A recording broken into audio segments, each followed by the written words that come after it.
क्योंकि एक ही टीम के साथ बार बार हम लोग अगर मैदान में उतर रहे हैं तो हम उनकी स्ट्रेटजीज को समझ सकते हैं, वो किस तरह से खेल रहे हैं, उनकी परफॉर्मेंस को, उनके क्रिकेटर्स को हमें मेरे ख्याल में हम ज़्यादा अच्छे से समझ सकते थे अगर 2 मैच हम उनसे खेल चुके थे, और वो भी होम ग्राउंड पर हार चुकने के बाद। क्या आप समझते हैं कि तीसरा गुंजाइश है?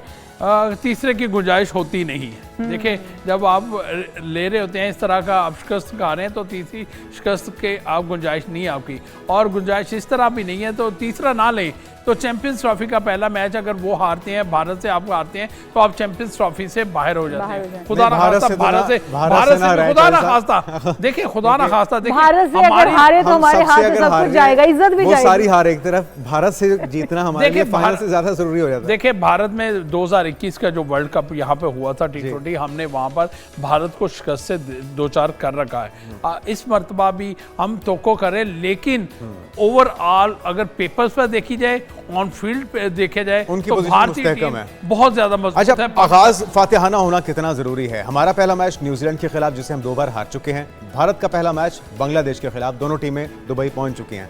अब यकीनी तौर पे बांग्लादेश से तो बहुत बेहतर टीम है इंडिया की, और वो यकीनी तौर पे जीत से ही आगाज़ करेंगे। मॉरल, जो साइकोलॉजिकली कितना एज हासिल होता है जीतने वाली टीम को अगर किसी इवेंट का आगाज़ आप फतह से करें? जी बिल्कुल, अगर आप कामयाबी से आगाज़ करते हैं, एक तो आपका जो मोराल है वो इतना हाई हो जाएगा कि आप अगली टीम को भी आसानी से शिकस्त दे सकते हैं। अगर पाकिस्तान न्यूजीलैंड को शिकस्त दे लेता है यहाँ पर, और उसके बाद भारत में उसका मैच होता है, तो मैं कहता हूँ कि अब भारत को भी पाकिस्तान टीम वहाँ पर शिकस्त दे सकती है। अब उसका मोराल बुलंद करने के लिए या सब कुछ करने के लिए उसको न्यूजीलैंड के खिलाफ मैच हर सूरत जीतना होगा। जहाँ पर आपने ट्रायंगुलर सीरीज की बात की, तो उस पर मेरा जो ज़ाती मौक़िफ़ होता था वो यही था कि अगर ये ट्रायंगुलर सीरीज का फाइनल हार भी जाते हैं, कोई बात नहीं, इस पे जोर ना लगाएं, क्योंकि आपका असल इम्तिहान आपका चैंपियंस ट्रॉफी है, और जिसमें आपने ना सिर्फ न्यूजीलैंड के खिलाफ जीतना है, बल्कि आपने टाइटल का भी दफा करना है। अच्छा चौधरी साहब, हम लोग इम्तिहानों की बात करें तो इस वक्त बाबर आजम साहब के लिए भी इम्तिहान ही बना हुआ है। गेम जो है वो उसी तरह से ले रहे हैं उसको, लेकिन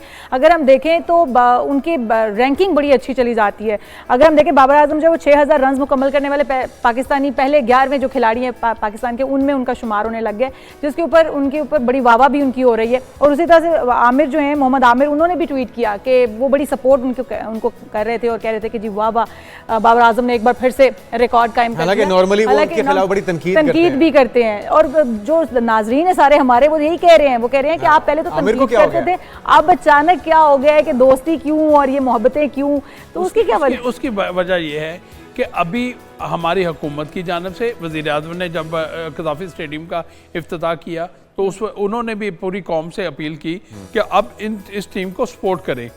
पाकिस्तान क्रिकेट बोर्ड ने भी अपने साबिक क्रिकेटर्स को कहा है कि अब मौका नहीं है इनको तनकीद का निशाना बनाया जाए, अब इनको सपोर्ट किया जाए, ताकि ये पूरे खुले माइंड के साथ मैदान में जाएं और परफॉर्म करें। बात तो ठीक है चौधरी साहब के, टीम अब फाइनल हो चुकी है, अब कुछ हो नहीं सकता इससे किया जाए, लेकिन उसमें स्ट्रेटजीज बेहतर की जा सकती हैं, ऑर्डर बेहतर किया जा सकता है। एक तो बाबर आजम को एज ए ओपनर खिलाने पे बड़ी बात हो रही है, फिर बॉलर्स जो हमारे पास अवेलेबल हैं प्लेइंग 11 के अंदर, उन्हें भी यूटिलाइज करने पर बड़े सवालात उठ रहे हैं कि हमारे पास जो 3 ट्राई सीरीज के मैचेस थे, सबको क्यों नहीं आजमा लिया गया?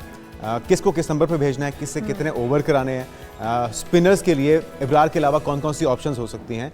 तो ये सारे एक्सपेरिमेंट्स क्यों नहीं किए रिजवान ने? उनकी कप्तानी के ऊपर भी तो सवालात उठ रहे हैं। देखें, रिजवान कामयाब कप्तान है पाकिस्तान सुपर लीग का, पाकिस्तान टीम का कामयाब कप्तान नहीं है। देखें, अब उसको कप्तानी मिली है बाबर आजम के बाद, और टीम में एक ग्रुप बंदी के बाद फिर उसको कप्तानी मिली है, तो ऐसे में उसने बहुत सारे ऐसे फैसले, गलत फैसले भी हो रहे हैं हमेशा। जब हम साबिक क्रिकेटर जिन्होंने बहुत बड़े क्रिकेट खेली पाकिस्तान के लिए, उनसे बात करते हैं, तो वो हमेशा हमें यही कहते हैं कि कप्तानी करने से आनी है।